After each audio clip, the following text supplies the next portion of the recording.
I'm like, fucking please say I was recording. Yeah, we're recording. Not only how your systems have helped my business become more streamlined and more profitable, but how they have helped get, honestly, my life back on track. A year ago, so I'm recording this because I'm sitting here on the beach with my dog. Every Saturday we come down to the beach and then I go and get brekkie while my missus is working.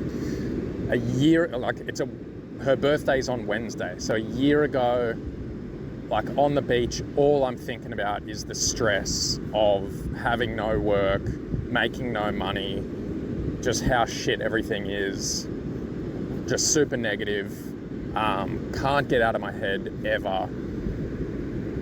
Was just forgetting that her fucking birthday was even coming up. Didn't organise anything for it. Everything was just last minute. It was so shit. On the day, we tried to go and have lunch together, but again, I could not get out of my head about shit, so I'm just not present, all that sort of stuff. And here we are a year later, I'm walking down the beach, and instead of being stressed about how shit things are, I'm just fucking excited about how things are. Next weekend, the reason why I'm not available is because I have booked us a weekend away in the hinterland in some accommodation in the rainforest. It's got a sauna down by the river, like fucking exactly the sort of thing that she loves. And because she's working on the Saturday, we're going away like Saturday night and Sunday night. So in a position where I can take the Monday off, which a year ago, there was just absolutely no way I could do that. And one of the reasons was also because working for the builders and real estates, I was so stressed out that if I was to take a day off and they needed me, then that was it. I'd be out and they'd find someone else. And now, like, gotten rid of the real estate, so don't have to worry about that shit. And, you know, if the builder needs me on that Monday, well, too bad. You should have been more organised, and they're about to get the flick as well. So, yeah, it's not just about how the systems have helped get money in the bank, but how the systems have helped get, yeah, honestly, my life back. Life is fucking enjoyable now. So yeah, it'd be something good to touch on, because again, that was, the whole thing was about getting time freedom, and they didn't help with that at all, but your systems truly have. Yeah, it's fucking amazing. Ryan Glarum from Axon Electrical. Ryan, thanks so much for coming. Thanks for having me. All right, Ryan, another member of Simplified Sparky. We had a big chat over coffee. Again, should have put the cameras up. Tell us, before we get into it all, tell us about you before you came to Simplified Sparky, essentially where you started in electrical and how you ended up in Melbourne up to the wonderful Sunshine Coast. Yeah, so commercial electrician down in Melbourne. So I started my apprenticeship. So the 3.5 years, got signed off early. A few years later, foreman for the company, doing quite a large job. So, and then, yeah, I just had enough. Had enough of that and wanted to move up here. The plan was to move up here, and it was just perfect timing. So quit everything down there. How did you get signed off quickly, or how does that work? So as long as you've done, it's 42 months you have to do on your apprenticeship. So 3.5 years, if your company wants to sign you off early, they can sign you off early. So obviously they had faith that you were, And then it was like a few guys after me as well. Everyone was just doing really good work. So they just, were happy to sign us off early. Did you do much residential when you were in Melbourne, or was it only a few cashy and, like a couple of jobs for other electricians. I was jumping on as their apprentice kind of thing, but that was about it. When you moved up to the Sunshine Coast, you quote unquote told me that was one of the most difficult things you've ever done. Obviously starting the business from zero, gaining your network, getting work in the door, stressful times. So I've had 6 months of subby work lined up, commercial. As we're driving up with all of our stuff, the day before I got here, it fell through. He got asked to re-quote it because there was a bunch of extra work. Someone undercut him and the job fell through. So the day before I arrived here, all of a sudden it was like, you're coming up here with no work, don't know anyone. What did you do? What was it was obviously code red. What happened then? What was your next go to? Well, so from there, it was just like, work it out. Yeah. Get up here, get settled, just chill out. Again, from, being from commercial in Melbourne, it was EBA. So I had my long service leave and got them to do a redundancy pay for me. So I had a decent sized packet, like get me started up here. So it wasn't too stressful to start with. It was pretty relaxed, but then it was working out, what am I going to do from here? And then I decided to make it easy was just get a job with someone else. Started looking for jobs, started applying for jobs on Seek, all that sort of stuff. And then took an interview with someone up in Noosa, even though that was going to be a 45-minute drive up there every day, but still it was aircon and electrical. So it was going to be like a supervisory electrical role. And I was like, great, I can come in and help you build your business on the commercial side of things. That's where I come from, blah, blah, blah, blah, blah. That was on a Friday. Over the weekend, I just thought, like, why the fuck would I do that for someone else? So you were nearly going into kind of a partnership with... No, not as an employee. So I would have been like $50 an hour. But like giving his business a whole new division, essentially. Yeah, being the supervisory electrical role.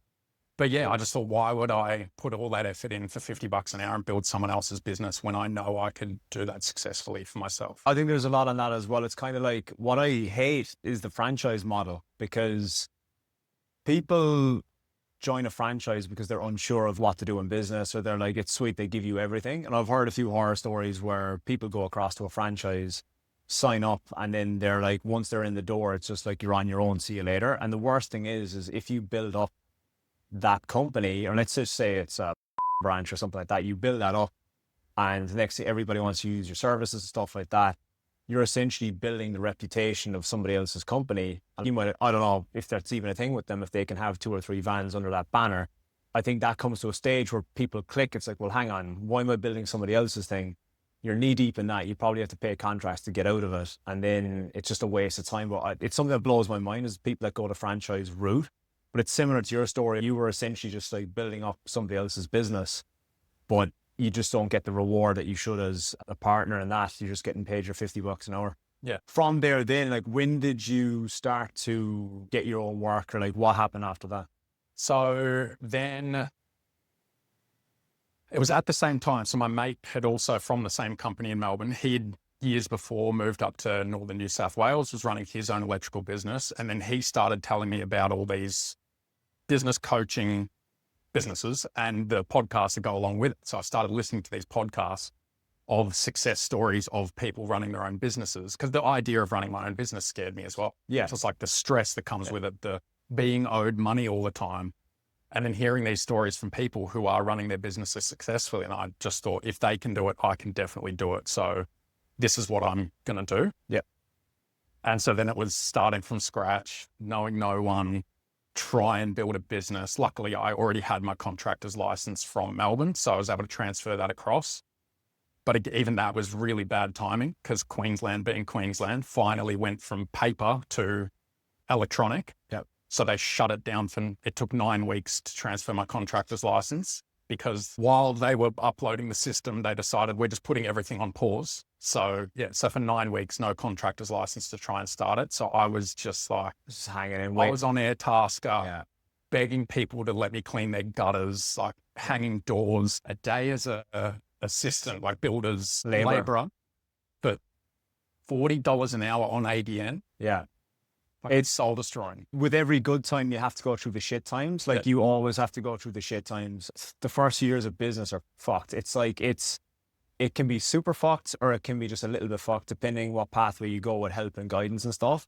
But if you try to go it alone, or you try to wing it, or try to become successful by just, fuck, it'll work itself out, I know what I'm doing, it'll figure out one day. Yeah. It's going to become extremely successful. But then, interestingly enough, you moved to a coaching company, which I had actually spent a bit of time under as well.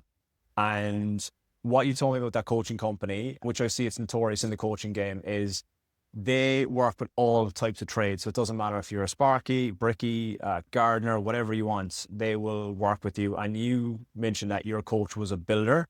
And even though you've learned things, and credit where credit's due, you learned stuff from that coaching company. But at the same time, like the carpet didn't match the drapes. It was, you were dealing with a builder instead of a Sparky that could actually be like, oh, this is what I'm doing in my business, or you should do it this way because I know, because I've done it this way. But instead they're just kind of winging it, that I think this is how an electrician would operate. And not only that, something that deeply gripes me is the push to get staff. So one of the major things that they do, or they did, was say, for ultimate motivation to kick yourself up the ass. You need a qualified staff member. I can't fill my own week. Now you're wanting me to get a staff member and fill both of our weeks. And they seen this as a tactic of motivation. And I had the exact same experience with that said company. I even mentioned on my podcast last week about that incident. And it was just like hire. Don't get an apprentice, get a tradesman. And I took their word for it. I believed it. And I actually hired somebody, and it was a horrible experience. And look, if that person had been Mr. Right, it could have been a totally different game. I could be still with that company, getting coached from them now and have a team of 50, but it just went south. And it was just, I took their advice, which I believe is wrong. And I'm not opposed to having staff. And I actually regret not having staff in my electrical business. I regret not having at least an apprentice or two come through just for a pair of hands. But it was the way I was brought up in all my employments, was just like, go in, rip in, get it done. As I mentioned to you guys, like when I do like a rewire PowerPoint, I'm like shoving 6 tongues up the wall. So it's like a one trip wonder up into the roof. Under houses, just getting shit done. Like, whereas I think if you grow up in your apprenticeship with an apprentice, you get used to it, and you're just like, I'm jealous and envious of that. I speak to guys that they start their business and immediately the first trigger in the head is, I need an apprentice, rather than like, if I breathe out, I can pull myself under that floorboard, you know? I'm not opposed to staff. And something we spoke about as well was you are potentially looking at getting an apprentice sometime soon. And as we said, it's just for a pair of hands. It's for, you know, someone that's young that you can mold into the way you like things done and the systems and processes your business have. But yeah, tell us about your experience with that said coach. Yeah, so that was it. Like they certainly helped get me on the right track to start with. But yeah, I was told you cannot do it on your own. You'll be completely snowed under with all the work. Basically, it's impossible to do it on your own. You have to hire. And yes, it was basically, don't worry about not having work. If you hire, you will find the work. And I'm going, I'm working 80 hours a week right now on trying like everything I can. And I can't even give myself 2 days worth of work. How am I meant to magically find work for them? And then, yeah, that was the issue. Once I did start to get enough work, I immediately went and hired someone. And then all I was doing was getting them to do the work. And then I wasn't working. So then I'm paying them a wage and I'm paying myself nothing. Yeah. And there's nothing left at the end of the month because I'm not charging enough either. Yeah, it just, you can't, the problem was as well, because again, I went from commercial electrician in Melbourne, no domestic background, no service and maintenance background. I've now realized that it wasn't until it took a lot to realize that service and maintenance electrical is where it's at, because the margins are up here. Massive, yeah. And I like working with no middlemen straight to my customers. If I don't know what I'm doing as a service and maintenance electrician of how to run a business properly, what am I doing bringing someone into that? So it was a mess. I was completely unorganized. And also because you don't have any work, you're so reactive. So it's like, yep, we can come and do that for you tomorrow. It's like, well, now I don't have the materials for it. So I'm scrambling to get the materials, then I'm just sending him to do the work, paying him to do the work. You scale chaos is what you do. And like, that's why with inside my mentorship is what I focus on is like getting guys back into the business and getting the core of the business running correctly. So it's like, cool, I want a staff member. Let's plug them in now because we've got the basics running, the basics and the necessities and the stuff that's going to make money and save you time. And you mentioned about like keeping that guy busy. Your job has become finding them work. I spoke to one of the members during the week. It's funny, he had the exact same predicament, and it was like a fucking penny drop moment when I said it to him. His big worry with work and stuff was like he has a gun apprentice at work, and he's using him on weekends to do the work. So what he was doing, so he is doing, I think, 2, 3, 4 days a week subby, and then his own work for a day or two. But then what he was doing was working a Saturday with the apprentice because the apprentice is available. He was hungry for cashies on Saturday. And then I just dropped this one thing to him. I said, how about you don't subby for like 3 days and you actually, instead of rushing through the job with an apprentice, do it over 2 days. If it's a 2-day job and you need the apprentice with you, don't rush. Like, that's your work. Why are you now taking a slice of your cake and giving it to the apprentice just because he's hungry for work on Saturdays? And he was like, I never fucking thought of it that way. And it was just such a like, and that's the moments that I fucking live for, is like such the simple little things that I said to me is just like, I never thought of it that way. That he was worried about where's this work going to come from. And then he's trying to tee up work for an apprentice because he wants to do a cash in on a Saturday or whatever. I'm like, all you have to do is like subby 2 days and then work these 3 days. The belief in a lot of our heads, we think the client thinks that this is going to be done like rapidly the same day. If a job takes 2 days, it takes 2 days. What about if it takes 3 days? What about it? You just have to accommodate that house or that person to say, look, the power is going to remain on from Monday, Tuesday.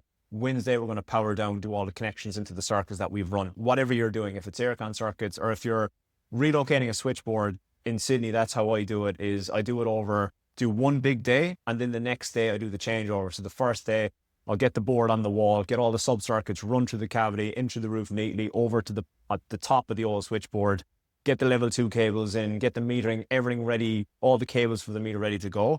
And the next day I goes, day 1, power is not going to go down. Day 2, it's going to be down for 2 to 3 hours in the morning. And it's like, once their advisors communicated to them, they're just like, perfect, brilliant. That's all you have to do, is communicate these things to the homeowner that it's going to take 3 days. So I think it's funny, the mind shift of, as you're saying, you're scrambling to find this guy work, and then you're not even working yourself. It just makes no fucking sense. It's like when you've got the work and you can't keep up with it, or you need a pair of hands and you've got your systems dialed in, that's when you're like, okay, I'm going to take a staff member on now. Yeah. From your experience with that coaching company, you kind of, I believe you went down a rabbit hole of my podcasts, and then you ended up into my web. How did you come across my stuff? Why did you choose me, more importantly? Why did you think, okay, Alan can help my business? So yeah, it would have been probably, some Instagram videos that I would have seen, which was you commenting on, how to market your business, making the right sort of videos, and touching on messaging, which is what I hadn't heard anyone else talk about, was messaging for your business. Everyone talks about find your client avatar, but they don't talk about the messaging. So it was seeing that, then starting listening to your podcast and talking about that as well. And then, it was seeing how genuine you are on the podcast. None of it's bullshit. You're not trying to sell anything. And it's also the honesty where you're admitting where you fuck up. It's like, everybody has we're all fallible human beings. Nobody's business is perfect. And like, I'll go under the hood in the live session stuff. I'll show you my service and I'll show stuff. And like, if something goes wrong or something glitches, I'm an open book about that. And I think like, honesty is the best policy. That's where the game is changing, where I think like, more honest and open you are about your electrical business. Because what shits me the most is people that don't even have an electrical business are telling electricians what to do in their business that have no trade experience whatsoever. It's mind-boggling. Yeah.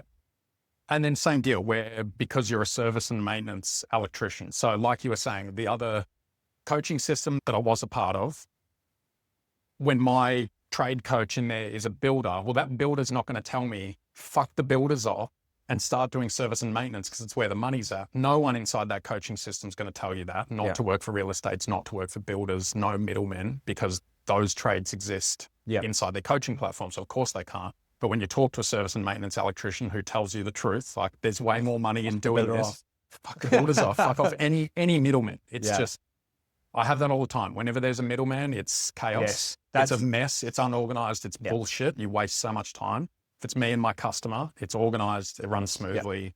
No problems. I had this during the week. I had a really good client of mine, done a lot of work for him, and he's in a block of, I think there might be 8 to 10 townhouses. Really nice, clean block. I think they're all single story. They're villas, sorry. And he emailed me and he said, we're looking at doing smoke alarms. The smoke alarms are almost 10 years old. We're aware that they need to be done. Do you want to quote this? And then then I was like, yeah, sure. Yeah, that sounds good. Cause I was like in my head, so I'd swap them all over, being mindful of putting a clause in there. If number 7 and number 10 aren't home, and I've got to come back, that's going to cost you extra kind of thing. So then it turned into just replacing alarms to some owners may only want to replace one alarm because it's compliance, because it's just on one level. But other owners might want one in the garage, and it just started frying my head. And I was like, not doing it. I was like, fuck it. It's not worth the stress of quoting this, because what's going to happen is I could go out to the job, go through each and every one of their townhouses or villas. What do you want? Or you only want this one. And next I was getting emails saying I was pushing a brand that has a 7-year warranty on the smoke alarms. 7-year warranty, 10-year lithium ion battery, you're to replace every 10 years. I was getting an email back saying, why is it there's a 7-year warranty and it's not a 10-year and it expires in 10 years? You would think it's 10 years. Why you Ford have a fucking 5-year warranty and the thing will last you fucking 70 years? Why is it on a 70-year warranty? I'm just like, I don't know. So I just basically said politely back to him, I said, look, I am happy to do your apartment, your townhouse, do that. If you want me to do it, do further works in your place. But I said, I don't like dealing with middlemen. Exactly as you said, it's stratas, real estate builders, anywhere where there's too many cooks in the kitchen that have to make too many decisions that you're possibly getting your quotes getting bounced off other people as well. I absolutely despise it. And it's such a time suck. And like one thing that I love about my business is just efficiency. It's like lead comes in, quick quotes, out the door, booked in, paid, onto the next one. Where did that take you to then in regards to jumping across or making that decision? Yeah. So then it was, I guess from there as well. So it was, one of the key things was the focus on messaging and how to market properly. So then I think I jumped on your website and that was just like, I've never seen messaging like this on a website. Every electrician, including myself, because I had it built by someone who just grabs a generic template that doesn't tell the customer a single thing about what you do, that says, I do residential, commercial, no job emergency, too big, too small. Yeah, like, all that bullshit. So just the same bullshit that every single electrical business says that doesn't speak to the customer at all. And it was seeing what the messaging on your website, and it was just like, this guy knows what he's talking about. Because even with all these other coaching systems, none of them have those websites. They all have generic websites. Even, this other coaching platform that I was a part of, and even in their system of how to build a website was just like, build it for SEO to the point where it doesn't read properly. And you just go like, that doesn't make any sense. That kills me with SEO companies as well and web developers, they build the website with SEO in mind, and that's all well and good. And things are going to change drastically with the movement of AI and how everything's going to be searched and found. And I honestly believe that dumbing things down even more on your website and being more humanistic on the website is actually going to bring leads in, because the AI is crawling these websites and it's going to go what looks the least robotic and what looks human, getting searches, getting found and stuff. Messaging is single-handedly one of the biggest things in marketing that people do not speak about. And it's just we went for coffee on a Sunday to a cafe downstairs called Coffee Sundays. I was like, coffee on a Sunday? That's messaging 101. Obviously it opens the other days of the week. My example that I always speak about is the frizzy haired person that goes down the aisle of Woolies and it sees a bottle of shampoo and it says, one says shampoo, the other says shampoo for frizzy hair. The person with the frizzy hair is obviously going to be attracted to the bottle that says frizzy hair. They're going to buy it and they're going to wash their hair so their frizz is going to remain or get rid of whatever they want. If you don't have clear messaging and you're not speaking to the client's problems, they're not going to know, and you're just going to get blended into a CNIs. You're going to become a commodity, and that's what happens so much with electricians.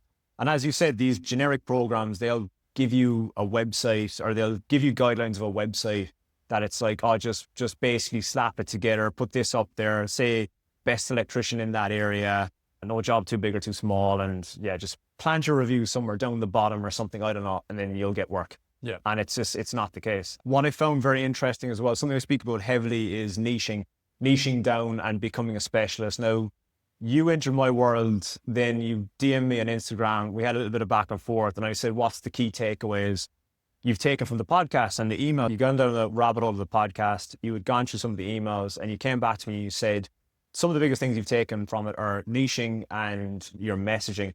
You said to me, specialists get paid more was a big takeaway, which then brings us into your new venture, which is Sunshine Coast Blackout Protection.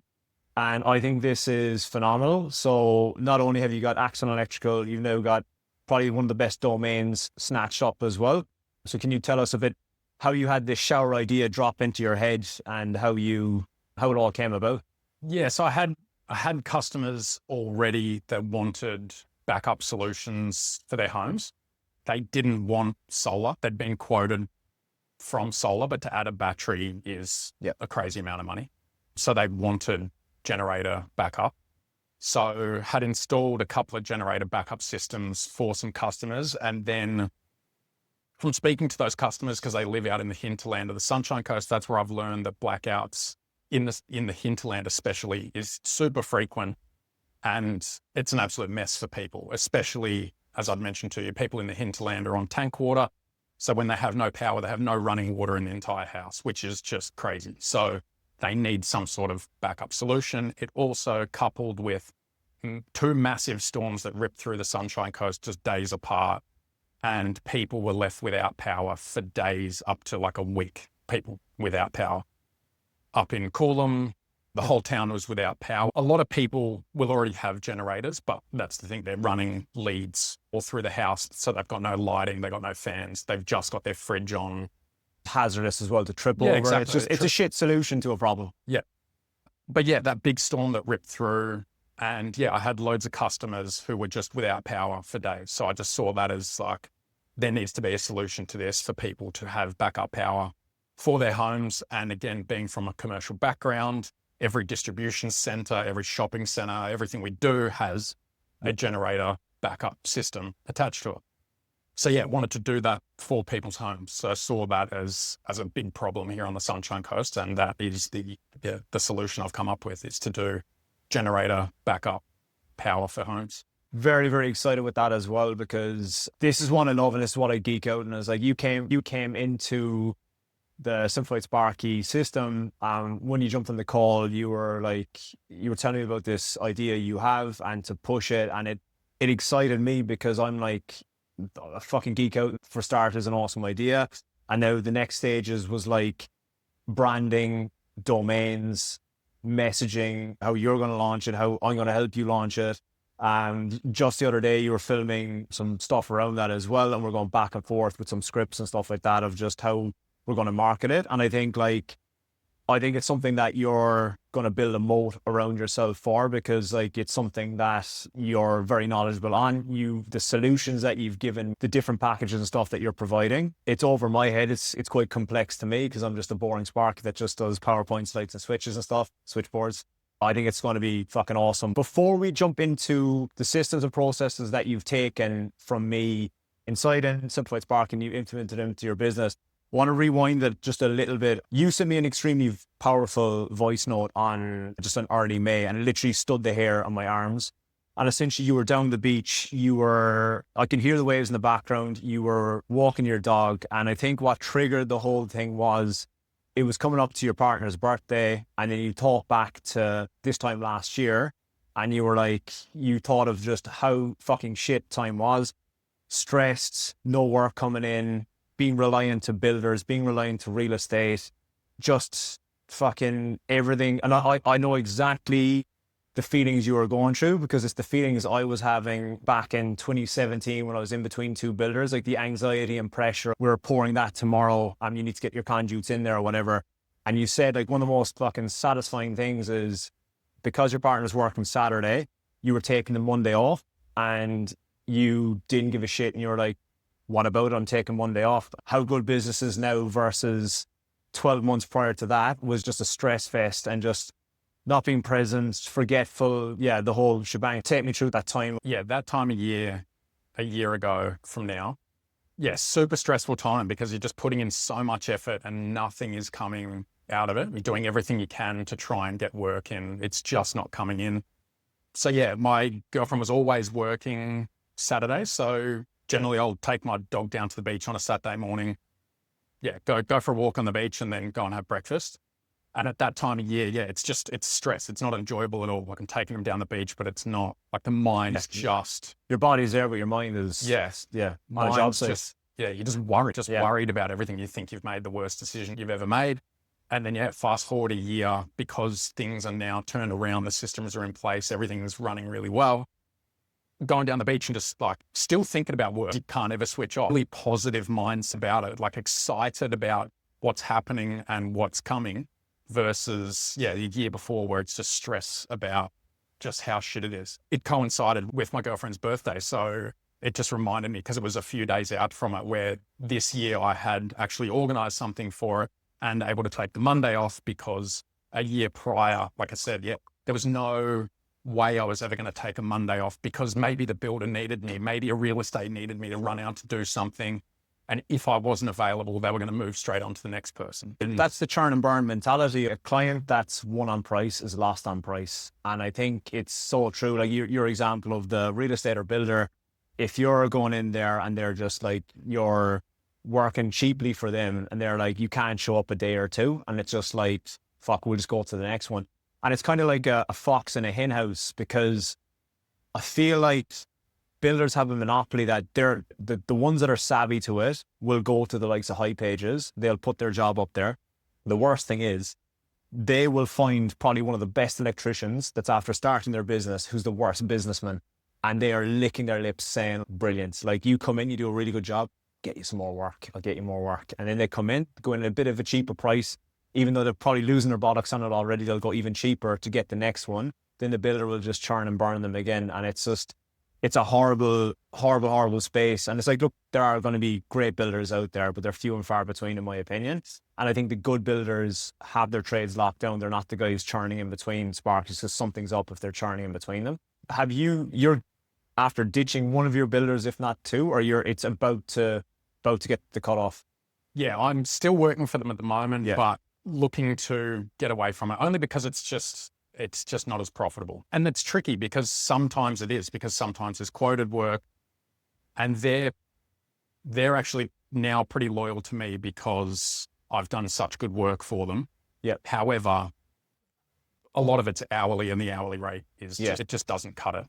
So yeah, trying to move away from that. And again, it's that middleman thing of, I've just wanted to work directly for my customers, not have someone in between. So yeah, I had just gotten rid of all the real estates, which was a huge stress relief. Again, thinking that you need to be like available, super reactive, and I would always be super responsive to them. But then you still just get those little niggly things, but you just get those comments about how expensive you are. And you're like, I'm not at all. Yeah. I'm way undercharging compared to my great customers who don't question anything, and they pay 2 days later, if not on the day. If you don't show up, it's like a vicious circle. Spoke to an electrician about this the other day. He's like, do you reckon the people that are undercharging will get like whittled out of the system? They'll go back on wages. They'll think it's too hard. What's going to happen is they'll go back on wages, and then the people's jobs they're taking will start their own businesses, and then they'll undercharge, underquote, and then they'll go back on wages. And then the other guys will come through. It's going to keep happening unless they're educated, leaving their employments, going to start their own business. I tip my hat to a lot of the guys that have come on board with Simplified Sparky. A lot of the guys are like literally in employment, and they're pivoting into starting their own business. And those guys are going to hit the fucking ground running, that they have got all the systems in place. They're aware of what they have to charge. That's my lane that I stick in as well. And like, you came to me at a stage where you were about a year or so into business, but I think what you had all the building bricks of the Lego in your head, but you were just slightly spinning wheels as to like, how do I click this all together, this all into gear? You have all the answers in your head. I just have to help you get the answers together, click them together, and it's slowly coming into play.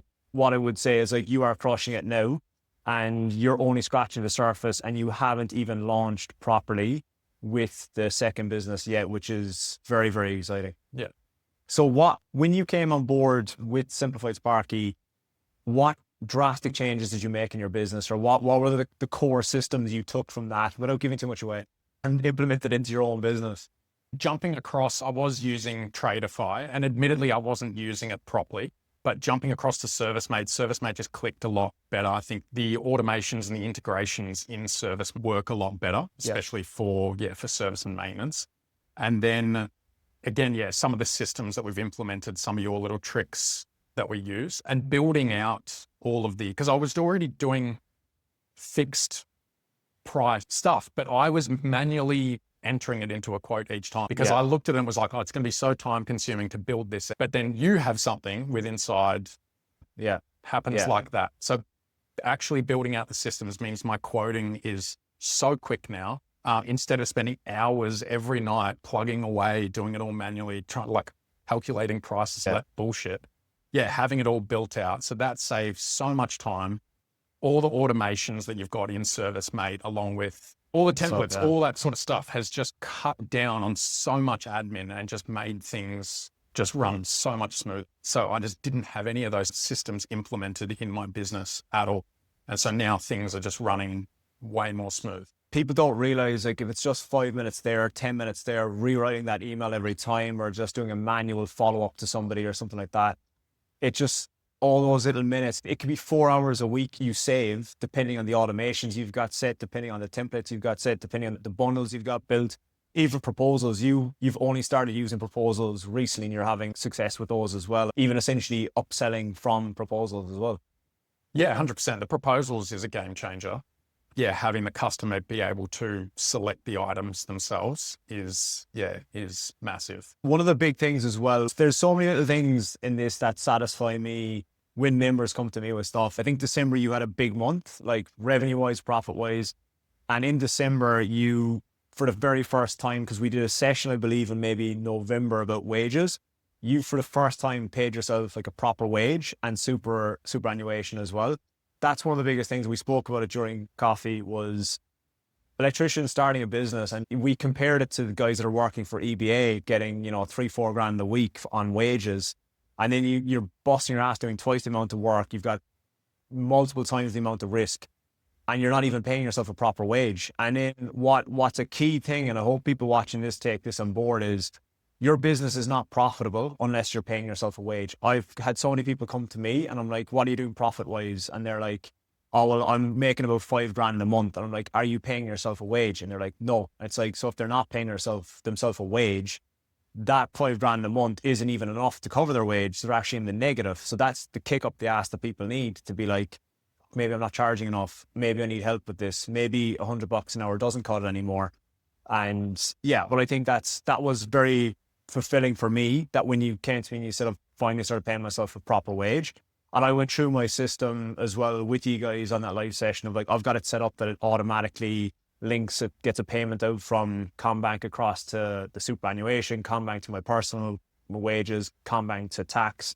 And it's just having a system in place again, that it just happens weekly without me worrying about it. The biggest shifts as well in the mindset is, if that money goes out of the business account and it gets sent to the tax and it gets sent to your personal account, brilliant, you've got personal money so you can pay your mortgage, pay your bills, actually have something to show for running a business. And what that does, it kicks you up the ass, because if your business account is deteriorating, you're like, it makes you hungrier to get that work. It's like, okay, I can't just sit back and get leisurely, because that's what happened with people, is they get leisurely if there's a big lump in the business account. And it's like your situation and a few other situations, if you get like a big redundancy, or you come into the game with cash in the bank, it's probably one of the worst things as well, because the hunger isn't there. It's like, I've got savings, I can live off it, I can pay the rent. You get used to living, I wouldn't say frugally, but you're not living a baller lifestyle. I don't live a baller lifestyle, but I'm just saying, like, if I want something nice, I'll go buy it or whatever. But it's like, when you're at that stage of business, you're not splashing the cash because you're not paying yourself a proper wage. You get paid a lump, you get paid your materials and all that. It goes into the account. It looks like you've got loads of money. Next thing you pay your BAS, the suppliers, any subscriptions, overheads. And next thing you're left with a little bit, and you haven't even paid your wages. So how did that feel to actually start paying yourself a proper wage as a business owner? Yeah, it felt amazing, because it was one of those things, because it had coincided with jumping across to you, learning what I'm really meant to be charging out, because pre that, it's half of what it should have been. So yeah, you do all those hours every week and there's nothing left to pay yourself because you're not charging them. And yeah, I never really looked at the bank account. I did early on, but I quickly learned how to use a P&L statement and understand what was really in there. But because I wasn't paying myself a wage, I would look at that, and for instance, say October last year, there's $8,000 showing as net profit. And you go, oh, how good is that? I made $8,000. And then I go, hang on a second, I haven't paid myself. So now times that by 12, that's 96,000. Yeah. That's shit. Yeah. That's really shit. You're actually in the negative. 2/3 of what I earned working for someone else. Yeah. You're in the negative massively. Yeah. It's false numbers, because as you said, if the wage isn't coming out, you're going to come up in the green. You're going to be profitable because you're not paying yourself a wage. However, if you're paying your wage, your tax, superannuation, and tax is a fucking killer. We all have to pay it, but like particularly on wages, it has to be paid, and that's 30%. And then as well, you're invoicing with GST, 10% goes straight away. Anything that's left over gets 28% taken off it. And it's just like, that's why we charge what we have to charge, particularly for service work. We're not doing the 8 hours a day. We're ducking and diving. You're driving around the hinterland here in between jobs. It could be like a 40-minute trip or something. Well, I'm curious, did the other coaching company actually give you an hourly rate, or did you work off an hourly rate, or did they? They do. So it was great because they teach you how to calculate it by putting in all the figures. They've got like an Excel spreadsheet that works it all out. However, they don't just honestly tell you that's not enough. Double your rate. Just fucking tell me. Tell me what I need to charge. I have no idea. I've just heard it from someone else. And I started with 100, then I went up to 120, then 130, then 140, then 150. And at 150, I thought I was an expensive Sparky. Yeah. It's so subjective as well, because let's say, for instance, you were content with paying yourself 80,000 a year, and you put that into their chart or their system, and then it's like you go through like your overheads and stuff like that. It might come back and it might be $100 an hour, might cut it because you haven't catered for what you want to invest in the future or plug in, I don't know, SEO, marketing, whatever you want to do. And then it comes at a lower hourly rate. They might look at that and go, yeah, good on you. You've got your hourly rate, but they're not there going like, that's fucked. You need to jack that, because realistically as a business owner, you want to be taking 150, 180, 200, whatever you want to earn. It should be more than what you can get on an EBA job, or you can get like on an average job even. And like the first year or so of business isn't going to be phenomenal. And that's why the first year of business, like what I advise is you take an above industry wage. If you can, if your business is doing well enough, you take an industry wage. But your goal the next year should be like, let's crank this up like another 30, 40, 50 grand. That should be the target set. Okay, we've earned this much this year. Let's crank it up. But then you can get really bad advice from accountants as well that say, pay yourself a big wage. I've had this recently, someone I know very well, their accountant told them to take like fuck all as a wage. What that does is, let's say you want to get loan for a property or something like that. They look back at your record, you're paying yourself like 60 grand a year or something. You're not going to be able to borrow jack shit. It has a huge impact on the future as well. If you want to borrow money, or if you want to get a loan for even a truck or a ute or a van or whatever, all that stuff's going to be looked at. Can they afford to repay this? It all goes hand in hand. It's super interesting, the different rates and stuff that people give you. And as I said, if you were like, I'm happy with 80 grand a year, then their hourly rate that they calculated, which is probably going to be extremely low, they're probably like, yeah, brilliant. You can rock with that. Yeah. You were part of a BNI group as well. I want your, give us your rundown of the BNI group. I think there was good and bad. But like, I personally don't like BNI. I see it as a little bit of a clique and a cult. Some people love it. I know the hidden thing behind the scenes is you have got to spend a lot of time networking, passing work, learning about other people's businesses, going to BNIs, prepping, doing all of that stuff. That's where it might be not too bad of a sign-on fee or like an annual fee, but your time is money and your time gets expended into that as well. So it worked really well at the start because I had no work. So it was great joining that. You've still, as soon as you join, you're not just handed leads. You've still got to prove yourself to everyone in the group, because they're smart enough not to just recommend you and have their own reputation ruined by your shitty work. But yes, it does take a lot of time. And at the start, I had that time because I had no work. But then the busier you get, because it was up, so on the Sunshine Coast, it's basically long and skinny. It was, say, 30, 40 minutes north to where the meeting was, and the meeting's at midday on a Wednesday.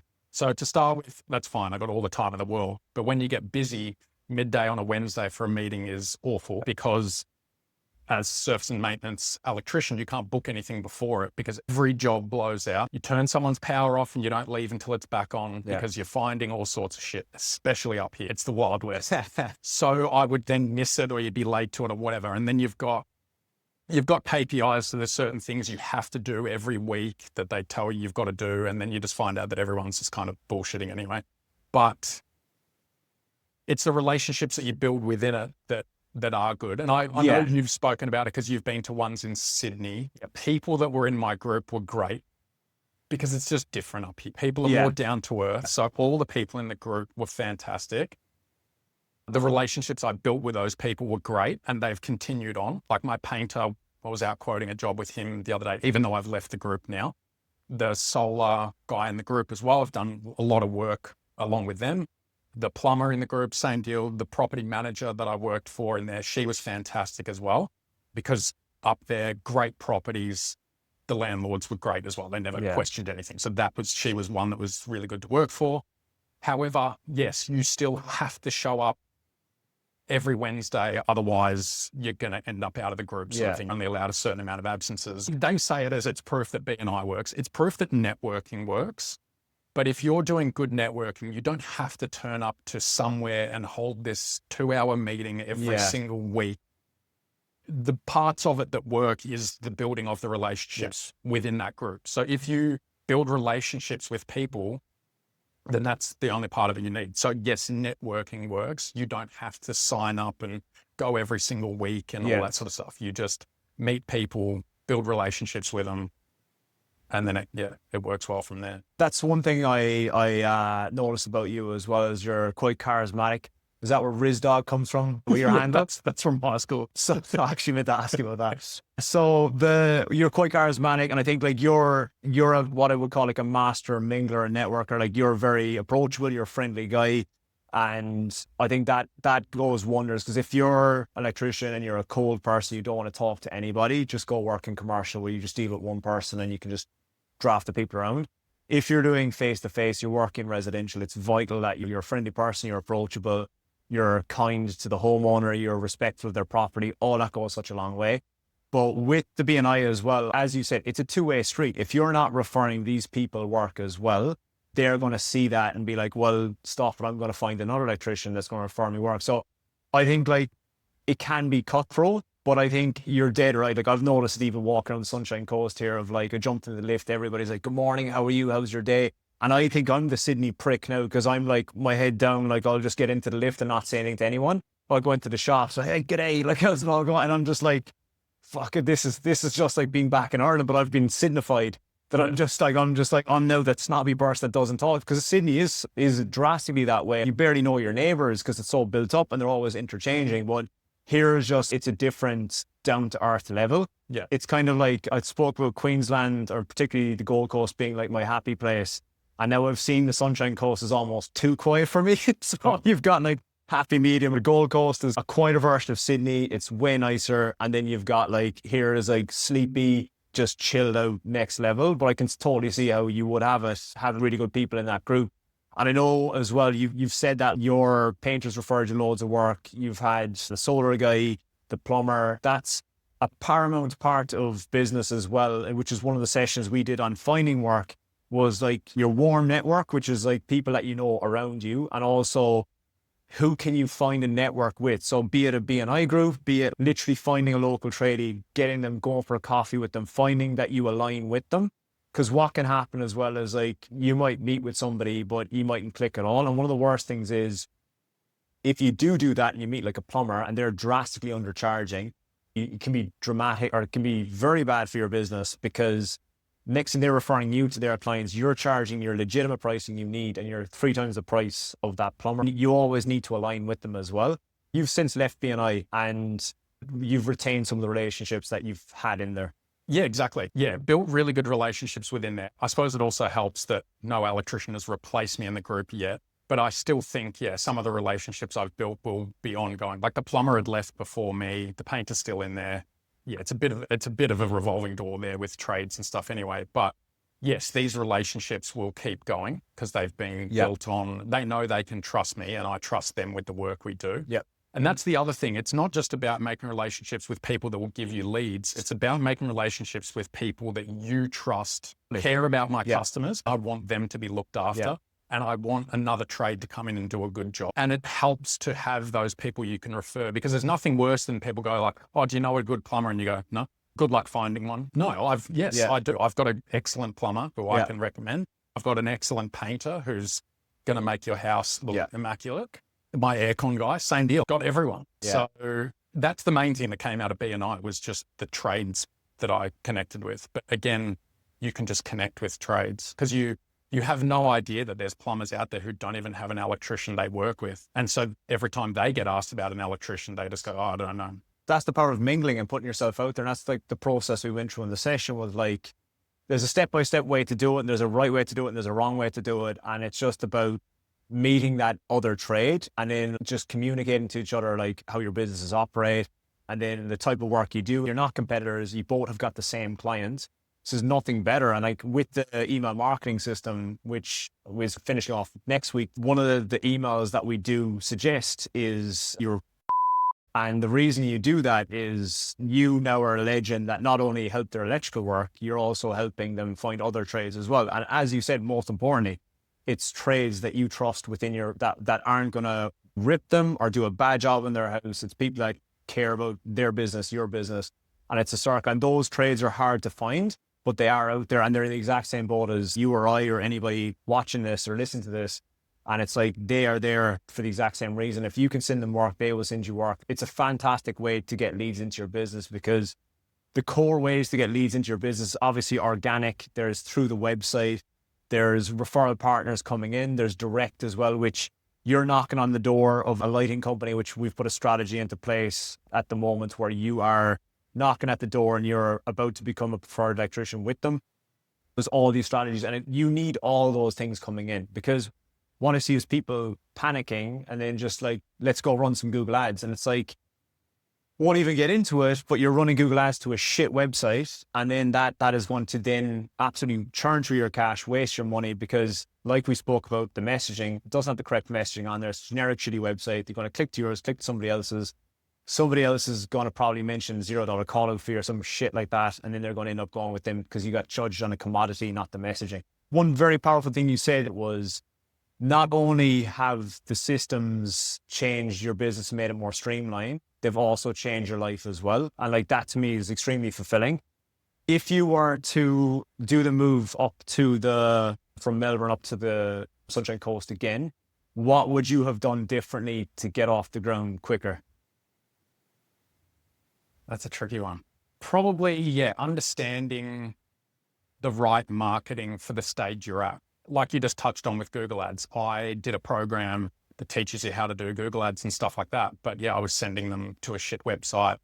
And if you don't have the budget for it, it just stresses you out more. So every time I got a call for someone that said, I've got a refrigerator that needs repairing, and I just went, that just cost me $30. I don't have $30 to waste on someone whose fridge I can't repair. And then you're trying to do negative keywords and trying to do all this bullshit. Whereas the type of marketing that works early stage, that's what I would have done. And it's funny because some of the stuff that we've gone over of how to get work, I was told by the other coaching program doesn't work. It's a waste of time.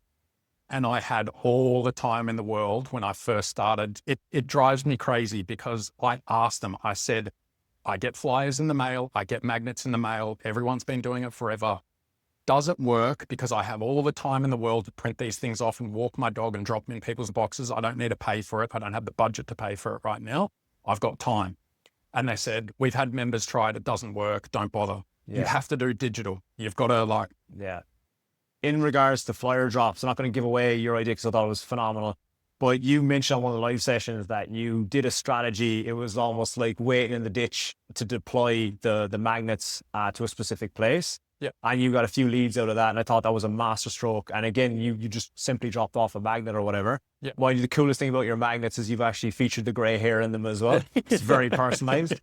It's been fantastic speaking with you. I know you were skeptical when you first joined up of jumping on Simplified Sparky. If anybody's on the fence or whatever, someone's in your position or they're just starting the business, like what would your advice to them be? Yeah, well, 100%. Like I said, I'd felt a bit burned from the last coaching program, so I was a bit hesitant, but 100%. If you're in this position, you're an electrician who's at this level, you work on your own, you're trying to build it, or you want to go out on your own, 100% this is the coaching system. Like you said, this is your niche within the coaching, is for guys in this exact position. And all the systems that you implement and your online coaching, step-by-step online coaching program that doesn't distract you of do a bit of this and do a bit of this. It's like, no, you've got to build the foundations and build from there. The system is just unbelievable. Appreciate it, Ryan. Thanks so much for coming on. Thank you. And let's catch up for part 2 with blackout protection. Yeah.